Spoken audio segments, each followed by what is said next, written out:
Okay, so I'm here to talk about really the Abosi people and the GUSII language.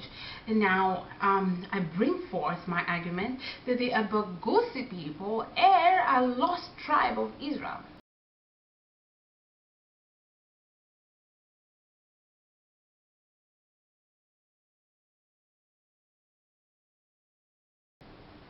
The Abosi people are, without a doubt, I will prove to you that the Abosi people are a lost tribe of Israel.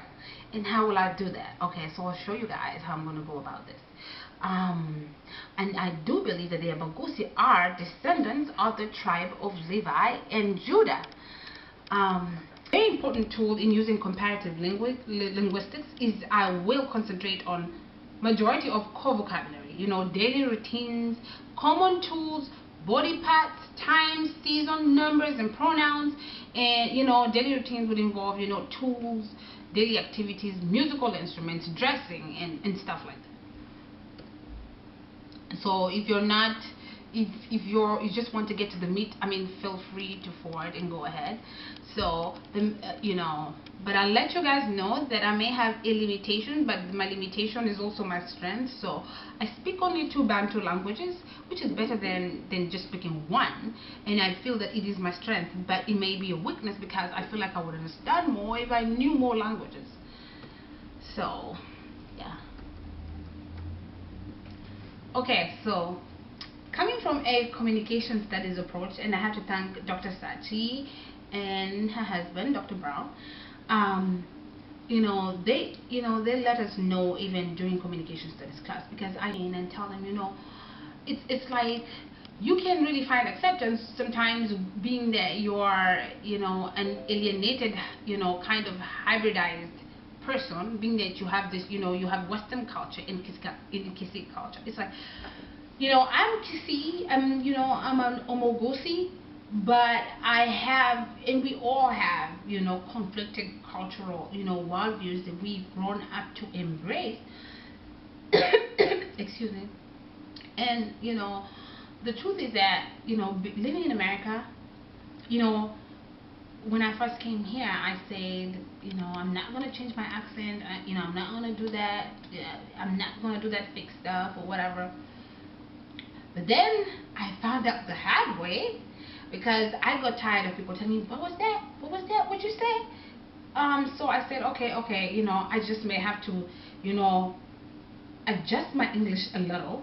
So this is for those Africans that will be, you know, who I grew up with, who will be like, oh, she sounds fake, and but you know, when you go to the Romans, do as the Romans do. So hook me up with your wing, my guy. And then get ujawai printer. So ukisikia kaweng, you know, I'm just trying to be universal, bro. I ain't being fake.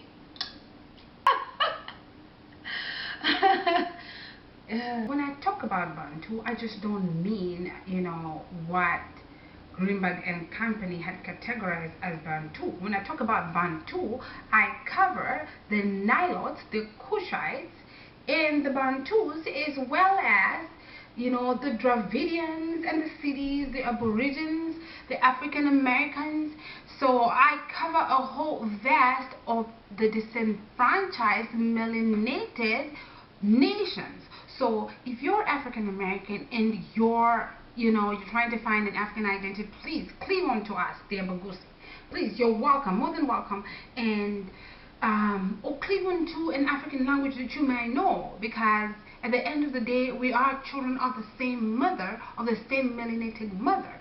So when I speak of Bantu, I'm talking about the whole nation of the disenfranchised, you know, amalgamation of melanated nations. Even the Moors are covered, and the Moors were not only Muslims, actually, and I'll talk about this later, but the Moors were a combination of just, you know, the whole conflation of black people from Africa. It was a bunch of people, you know, that were not all Muslim. They say, oh, because some people try to imply that it was the Muslim Moors that brought civilization to Europe. No, I don't believe that. And I'll show you evidence that there were Bantus that I don't believe were Muslim, that were Moors. So that whole Moorish culture, I do believe. In fact, a majority of them were predominantly Hebrew, and I'll show you the Hebraic names that I have seen appear in Greece, you know, Grecian stories and laws. So and I pray that from what I bring forth, that the Lord will unite us as a nation, even during these trying times. You know, in this time of, you know, a social upheaval, it's important for us to unite, because we all, black people, whether we want it or not, have inherited that legacy of slavery.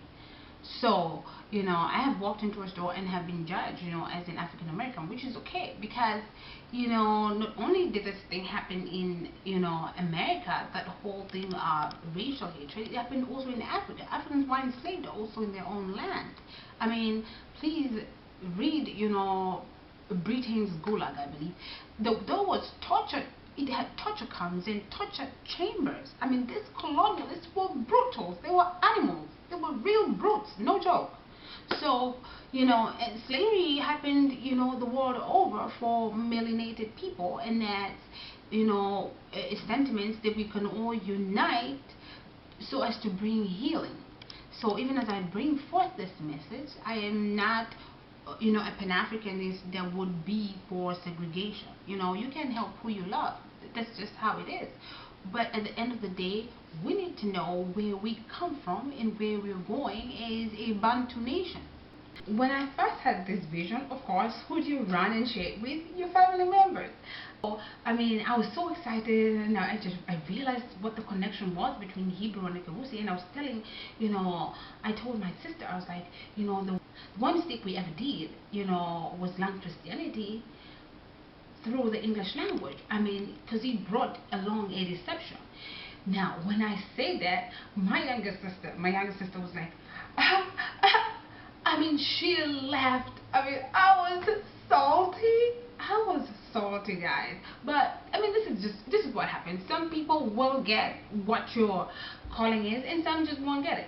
I mean, it's funny because when I went and told my Aunt Evelyn on Sheba and Uncle William, they were like, oh my God, they were like, you need to start recording that. You need to start writing it down.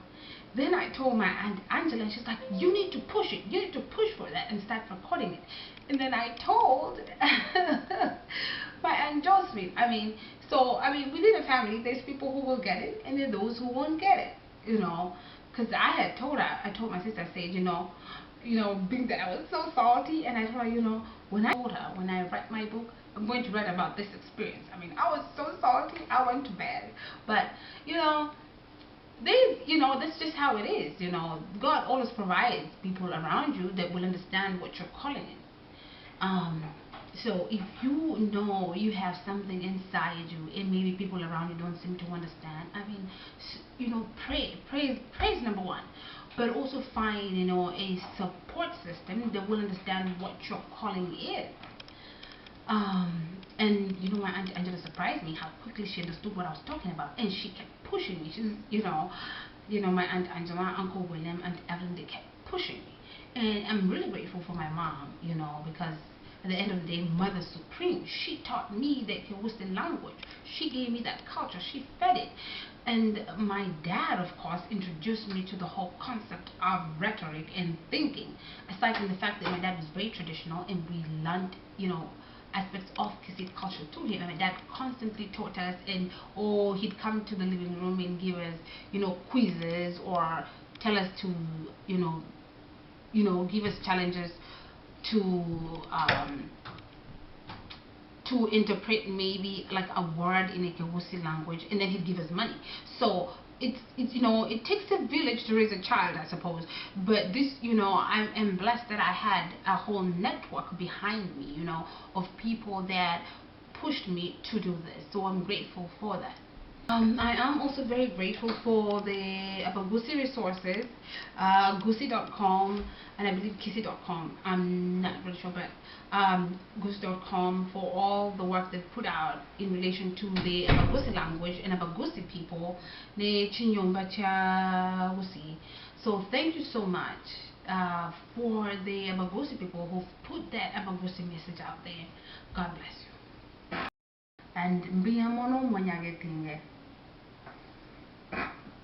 And I'm thankful for my spiritual mom and dad, Pastor Mary and Pastor Fatai Olushola Jubril. But so before I go on to the meat of this, I have to share how I was first inspired to start with this. The first time was, when I was going through a lot of, should I say, racist things that were happening around me where I lived. I mean, I had so many racist experiences at one point, and I had gotten to a point where I was so mad at God, and I was just saying, I don't even care for this Bible, I don't really care anymore, because I was going through racism, and really mine was nothing compared to what African Americans went through, or what the Africans went through in Africa with the colonialists and with the Muslims as well, who came on to Africa and pillaged and burnt and killed during the Crusades. But I was going, being a black person, you suffer that, that legacy of slavery, whether you like it or not. It's like a spiritual rest that's put on you, whether you like it or not. But I started questioning God, and I was so mad and bitter at God. So one night I had this dream that I was in Egypt, and it's like I was in this vast building in Egypt. It was tall, but it's like I was it's like I was seated and I was just watching what was happening. And when I woke up, I was like, I mean, the dream was like vivid, but I couldn't remember the details of it. And I was like, that's strange, And so I kind of like shoved it and put it in the back burner. But then, as I kept questioning and asking the Lord, I had this very vivid dream where I saw a tree, and it was all black, or it was black all round, but the tree was like orange, it was an orange tree. And it was beautiful, like the leaves were all like orange and shiny, like lights. They were like lights. Yes, that's the only way I can explain it. They were lights. However, I noticed something about the foundation of the tree. The foundation had this little, like, small flicker of light, like this small. And then I had a voice tell me that the Christianity, I had a voice tell me the answer is in culture. And then my feeling or my perception at the time was the Christianity I know was in the leaves and the branches, but the foundation was dark because the answer was in culture. So I had to go and find out what that foundation was. So when I woke up, I was like, oh my God, you know, what a strange dream. It was too clear for me to even deny it. Anyway, so several months, several months passed by, and then this one time I was just sitting and I said, let me go and look at the, Metonatural language. And when I started to look at the language, I started to understand some of those words that were there, and I was like, oh my God, it's actually a GUSII in Metonatural. So anyway, but I didn't know that the Lord was preparing me for something even deeper and further on down the line. That was just the precursor for beginning the language.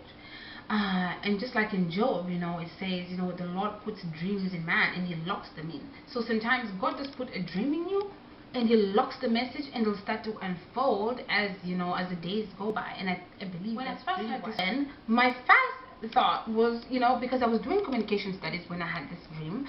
So I was in college at that time. So anyway, the most basic concept you have to go to when you're told the answers in culture is find the definition of culture. So I went through and flipped through so many definitions, and I came, so I went through various definitions of what culture is.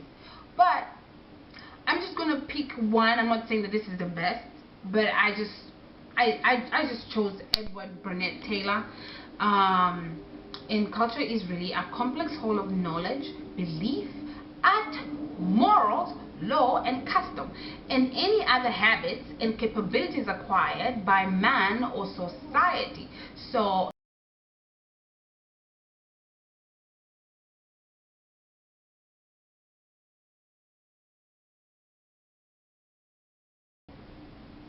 culture helps us explain the world, and it unfolds the world for us. So in so doing, culture cannot exist in a vacuum. You need a vehicle through which you transport and teach culture. And what vehicle would that be? Language.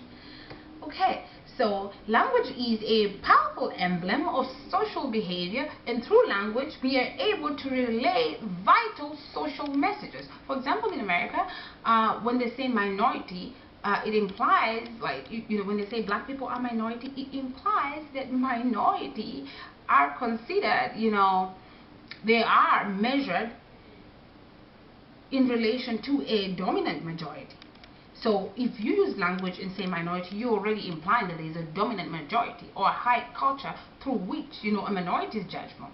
And that's how language relays, social behavior. It's a powerful emblem of social behavior.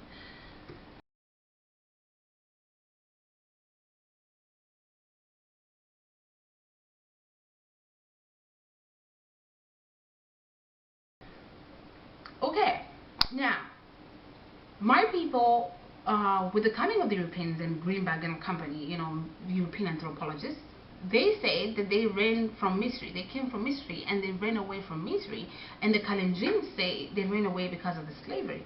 The ABAKOSOVA say they ran away from Misri. I believe there was war. But as they came down and walked down along the Nile, they eventually ended up in KISII or GUSII. I prefer to use GUSII because that's the more authentic name. So anyway, my father tells me that he does believe that we not only came from Misri, but we came further on up from Israel, because my dad does do research and he has talked to the old man, and he said that the old men were talking to him and telling him how to telling him how to use a dhow, and they were explaining to him about the wind. He was, he told me he was shocked because we don't have oceans in, KISII. We don't have any oceans, but we have small rivers. So, and that's also another indicator that there was, the knowledge was passed on just because it goes by apprentice basis, and the knowledge is passed on between particular families. So the Abagusi have a wealth of knowledge that's still unexplored, untapped, that if we look into, it won't be difficult to find out who we really are. Now, it wasn't uncommon for Israelites to travel into Africa. I mean, that wasn't uncommon. It was very normal for people of Israel, or families from the old Israelites always traveled to Africa, and they called it the Ka or Nka. And in KISII, a Ka is home, and Metoror, Ka is kingdom. So when you say Koendande Nka, means I'm going back home. So I do believe that the Israelites called Africa the Ka, the ancestral home. So Abraham, Jacob, Jesus, Joseph and Mary, Prophet Uriah, these are just the basic ones that I picked out, would run to Africa. And Africa was a place of refuge. And there were many royal, Egyptian families that were of Hebraic descent. I believe that they're Man families. Tutankhamun, I do believe, was an Egyptian of Hebrew descent, but they'll never tell you that.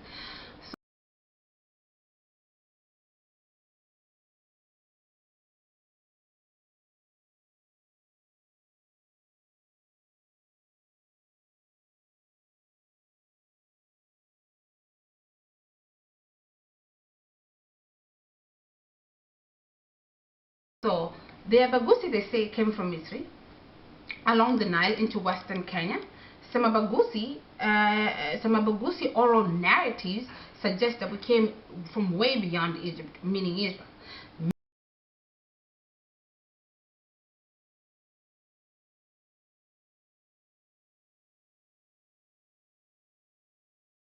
Misr is the Hebrew name for Egypt. The Bantu, I call them the Bantu 7 or 8, because they say they came 7 or 8 brothers, and they came along the Nile with their brothers from Egypt. The Kalenjins say they came from a land called Kemet, and that's what Kalenjin used to refer to a country. A country in Kalenjin language is called Kemet. Now, and they called it Kajikta. Now, Kalenjin and Abagusi, we're cousins, basically. I mean, seriously. And there's always been intermarriages between the Kalenjin and the KISII. And I've read somewhere that, the Kalenjin and KISII that live on the border call themselves Kamama because of the long history of intermarriages between the two.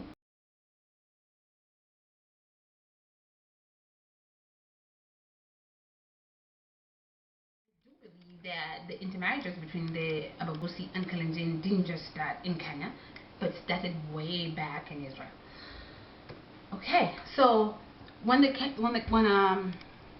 so based on colonial history and colonial anthropologists, from the information they collected, the Abagusi say that they came from Egypt, 7 brothers.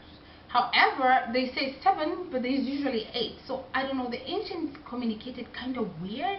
So I don't know if, like the Abasuba, as they came down, broke off, or I really can't, sometimes I have to research further, because the ancients kind of talked very weird.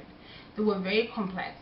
So we have Omogusi, who was the first brother, and then you have Muragori, who represents the Luya, and you have Otere or Moikoyo, who represents the Kikuyu, Mokamba for the Kambas, Moembu for the Embus, or Motenda for the Tendas, or Mosuba for the Subas, and Momeru for the Merus.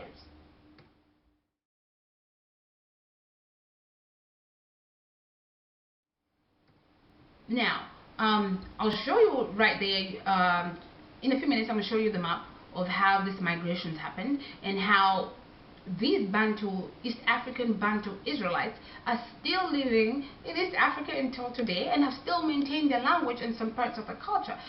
For me, the first indicator, and to somebody else may not be a big thing, but for me, when someone told me that Jews, Orthodox Jews don't mix meat and milk, I was like, bang, that's another indicator that we are Hebrew. Because Abagusi, even the rich ones, like when I lived with my grandmother way back in the 80s in GUSII, I lived with her.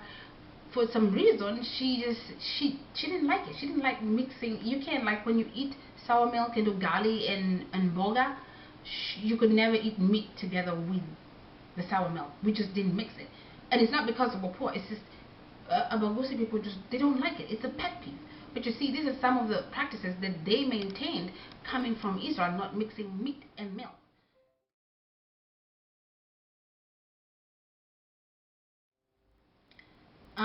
So anyway, we'll start with what caused or how were the lost tribes created, being that I'm arguing.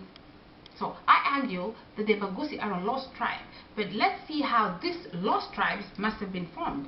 Now, let's look at Psalm 83, 4-8. It says, "Come," they say, "let us destroy them as a nation, so that Israel's name is remembered no more.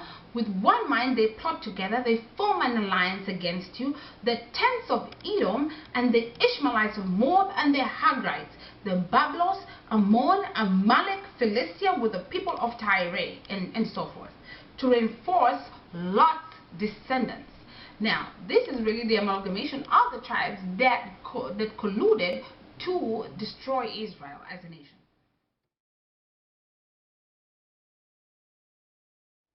Now, we have three principles. There's so many other tribes, but I pick on the three principal tribes, and that would be the Edomites, which are the white tribes, the English tribe, and the English tribe, and the European, the European tribes. Then you have Ishmael, which is the Arabic, nations, and then you have Moab, who are the worshippers of Molech.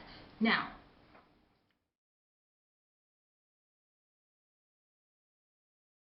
I was listening to Louis Farrakhan, and I heard him say that he considered Martin Luther King a magician for Pharaoh, and I was like, what? But you guys, let's be honest about this. Those people that sold the Hebraic scribes into slavery were the Islamic zealots, and they pillaged and burnt the universities and any Hebraic literature that would associate blackness with being Hebrew, because it was the Islamic zealots that colluded with the Edomites and the Moabites to sell those brothers onto slavery. So, I mean, I respect, Honorable Farrakhan. I mean, he's a champion in what he does. He's a great orator, but if we want to talk about magicians for Pharaoh, I know who the magicians for Pharaoh are. So, moving on. Now, the Lord does prophesy about the coming of an Afro-Hebraic dark age, because Hebrew really meant blackness at that time, in the ancient times. So you have God's prophecies of an Afro-Hebraic dark age if the Hebrew Israelites did not turn from idol worship. Now, Deuteronomy 28 both affected Israelites in Africa, in Asia, and America. Now,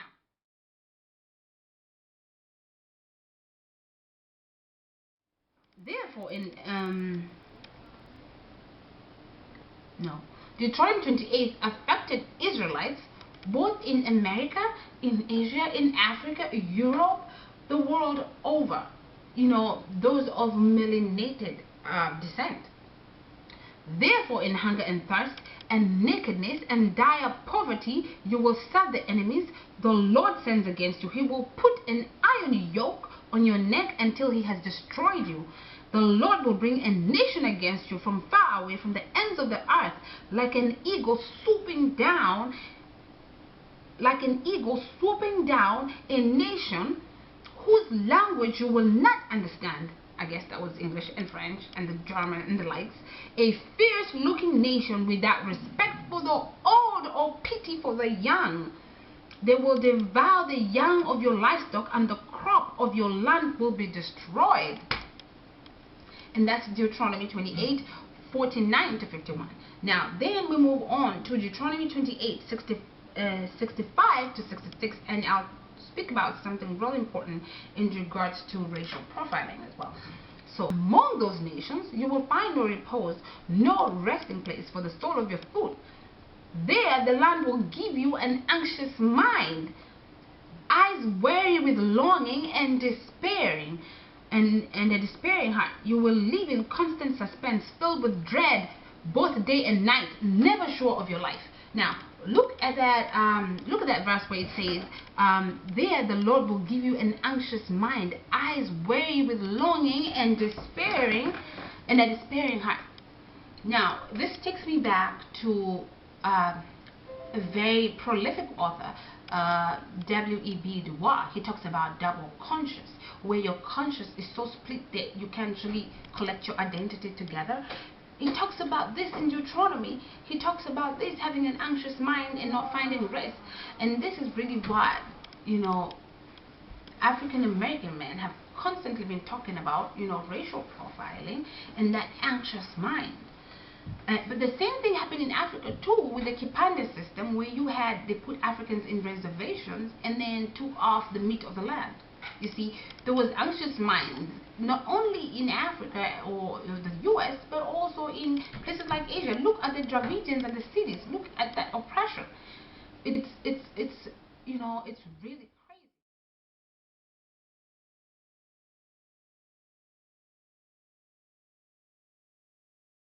The African Dark Age involved the dispersion of Israel and losing the amalgamating Hebrew lingua franca and identity.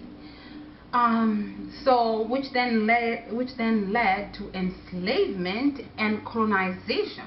So Hebrew or Iburu or Ibri or Ibrit or Oboro, which is Luo, or Eburu or Ibo, which is the Igbo, considered extinct until it was revived in the 19th century, relearning the African Hebraic alphabet as a foreign Edomite language by converts. Now, meaning that the descendants of Esau taught the Hebrew language after we had lost our identity.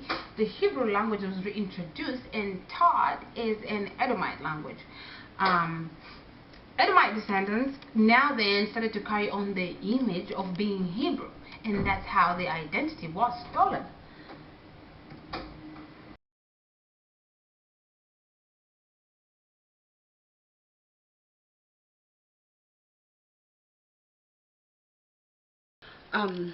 Okay, so in talking